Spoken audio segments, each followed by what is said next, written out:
Assalamualaikum warahmatullahi wabarakatuh. Sebelumnya saya ingin memperkenalkan diri saya terlebih dahulu. Saya Roketul Salma dari jurusan Perbankan Syariah. Di sini saya ingin memaparkan hasil laporan PPL gelombang 3 tahun 2020 jurusan Perbankan Syariah Fakultas Ekonomi dan Bisnis Islam IAIN Tulung Agung. PPL pada saat ini berbeda dengan PPL pada gelombang sebelumnya dikarenakan PPL pada saat ini berada di situasi dan kondisi yang serba sulit, sehingga tidak memungkinkan PPL dilaksanakan secara praktik langsung selama 31 hari penuh. Namun PPL pada saat ini dilaksanakan dengan metode observasi dan wawancara di desa masing-masing, di mana mahasiswa nanti mencari permasalahan-permasalahan yang ada di lembaga, kemudian dianalisis dan mencari solusinya dari permasalahan tersebut. Dan saya sendiri PPL di suatu lembaga Koperasi BMT Maslahah Cabang Besuk yang berada di Jalan Dusun Kerajaan RT 3 RW 2 Desa Besuk Agung, Kecamatan Besuk, Kabupaten Probolinggo. Jadi di sini saya mengangkat judul mengenai penerapan strategi bauran pemasaran atau marketing mix dalam upaya meningkatkan jumlah nasabah Koperasi BMT Maslahah Cabang Besuk. Sebelum saya membahas lebih dalam mengenai penerapan strategi bauran pemasaran, saya terlebih dahulu ingin membahas mengenai pengertian strategi bauran pemasaran. Mungkin sebelumnya sudah pernah mendengar atau mengenal istilah bauran pemasaran. Oke, di sini saya akan menjelaskan mengenai pengertian strategi bauran pemasaran. Jadi bauran pemasaran adalah beberapa hal yang mencangkup analisis, kesempatan-kesempatan, pemilihan sasaran, kemudian pengembangan strategi, perumusan rencana, implementasi, serta pengawasan yang digunakan untuk mencapai target pasar dan untuk menghadapi persaingan. Di era saat ini, perkembangan perbankan di Indonesia semakin pesat.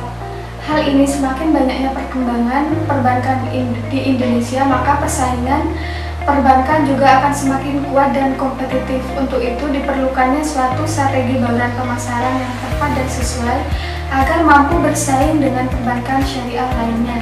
Akibatnya, semakin ketatnya persaingan perbankan di Indonesia, maka juga akan berdampak terhadap peningkatan jumlah nasabah dan pendapatan omset bank itu sendiri. Kemudian juga untuk mempertahankan kelangsungan hidup sebuah usaha, memerlukan sebuah strategi bauran pemasaran yang efisien dan tepat. Untuk itu, bauran pemasaran di sini menjadi sesuatu hal yang penting dalam sebuah usaha. Sama halnya yang dilakukan oleh Koperasi BMT Maslahah. Di sini Koperasi BMT Maslahah mengembangkan suatu strategi bauran pemasaran yang tepat dan efisien.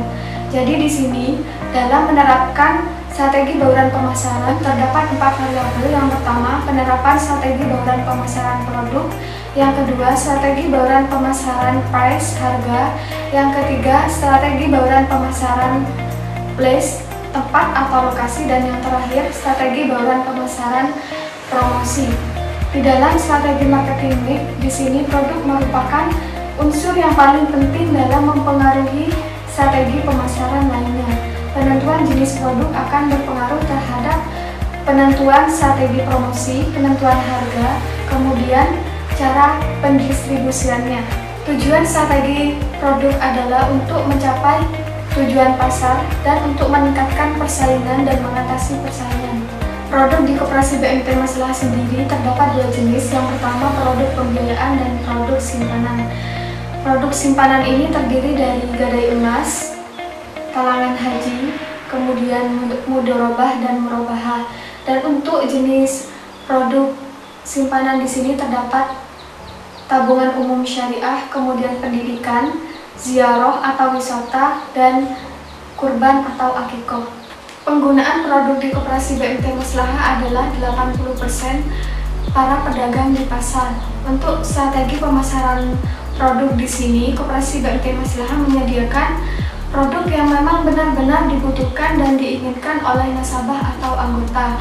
Jadi di sini Koperasi BMT Maslahah menyediakan berbagai pilihan produk sehingga anggota atau nasabah bisa memilih sesuai dengan yang dibutuhkan. Kemudian variabel yang kedua adalah penerapan strategi bauran pemasaran price, harga. Nah, maksud dari harga di sini adalah bagi hasil. Untuk strategi pemasaran penentuan bagi hasil di Koperasi BMT Maslahat adalah sesuai dengan kesepakatan antara kedua belah pihak. Kemudian juga sesuai dengan pembiayaan yang diajukan. Yang ketiga, penerapan strategi bauran pemasaran place, lokasi atau tempat. Nah, tempat atau suatu bidang yang digunakan untuk sebuah usaha biasanya memiliki kriteria yang letaknya strategis dan mudah diakses oleh masyarakat. Sama halnya dengan lokasi Koperasi BMT Maslahat di sini, yaitu lokasinya berada di jalan raya dekat dengan Pasar Besu Agung, di mana masyarakat di sini akan lebih mudah untuk mengakses dan dijangkau oleh anggota maupun masyarakat itu sendiri. Kemudian yang terakhir, penerapan strategi bauran pemasaran promosi. Promosi di sini sangat berpengaruh terhadap peningkatan jumlah nasabah di Koperasi BMT Maslahat. Nah, di sini penerapan strategi bauran pemasaran promosi di sini terdapat dua jenis. Yang pertama, promosi yang dilaksanakan secara langsung dan promosi yang tidak dilaksanakan secara langsung. Untuk promosi yang dilaksanakan secara langsung, Koperasi BMT Maslahat melaksanakan kegiatan sosialisasi mengenai produk, penentuan nisbah atau bagi hasil kepada para pedagang pasar di Besuk, kemudian juga toko-toko dan di lembaga sekolah. Dan untuk penerapan strategi promosi yang secara tidak langsung adalah Koperasi BMT Maslahat mengembangkan suatu cara agar masyarakat lebih mudah untuk bertransaksi di Koperasi BMT Maslahat, yaitu melalui mobil BMT Maslahat. Jadi di sini masyarakat maupun anggota hanya memanfaatkan kecanggihan teknologi dengan menggunakan mobil BMT Maslahat. Selanjutnya saya akan membahas mengenai faktor-faktor yang menjadi pendukung dan penghambat dalam penerapan strategi bauran pemasaran marketing dalam meningkatkan jumlah nasabah di Koperasi BMT Maslahat. Nah, tentunya dalam penerapan strategi bauran pemasaran di sini terdapat pendukung dan penghambat dalam meningkatkan jumlah nasabah. Adapun faktor yang menjadi pendukung dalam meningkatkan jumlah nasabah di sini terdapat 4 variabel. Yang pertama produk, yang kedua price, harga atau biasa disebut dengan bagi hasil. Yang ketiga adalah place, tempat atau lokasi, dan yang terakhir adalah promosi. Variabel yang pertama adalah produk. Nah, produk yang menjadi pendukung penerapan strategi produk di sini adalah produk yang ditawarkan itu sesuai dengan yang dibutuhkan oleh anggota maupun nasabah. Kemudian juga produk yang ditawarkan itu sesuai dengan prinsip syariah. Variabel yang kedua adalah price, bagi hasil. Nah, faktor pendukung bagi hasil di sini adalah karena tidak adanya sistem bunga. Karena Koperasi BMT di sini menerapkan sistem bagi hasil, di mana penentuan bagi hasil ini sesuai dengan kesepakatan antara kedua belah pihak dan sesuai dengan pembiayaan yang diajukan. Namun apabila dalam menjalankan usaha terjadi suatu kerugian, misalnya gagal panen, baik yang diakibatkan oleh mudorib anggota maupun yang diakibatkan oleh faktor alam. Apabila kerugian diakibatkan oleh kelalaian anggota itu sendiri, maka kerugian ditanggung oleh anggota tersebut. Namun sebaliknya, apabila kerugian atau gagal panen itu disebabkan oleh faktor alam seperti cuaca, hama, maka kerugian tersebut ditanggung oleh Koperasi BMT Maslahat. Yang ketiga adalah tempat. Nah, di sini faktor pendukung dalam penerapan strategi pemasaran tempat adalah letak Koperasi BMT Maslahat yang letaknya sangat strategis, yang berada di keramaian dekat dengan jalan raya, kemudian mudah diakses oleh kendaraan maupun anggota masyarakat. Dan yang terakhir, faktor pendukung promosi. Yang menjadi faktor pendukung dalam penerapan strategi di sini adalah menggunakan mobil BMT Maslahat. Jadi masyarakat tidak perlu datang langsung ke Koperasi BMT Maslahat.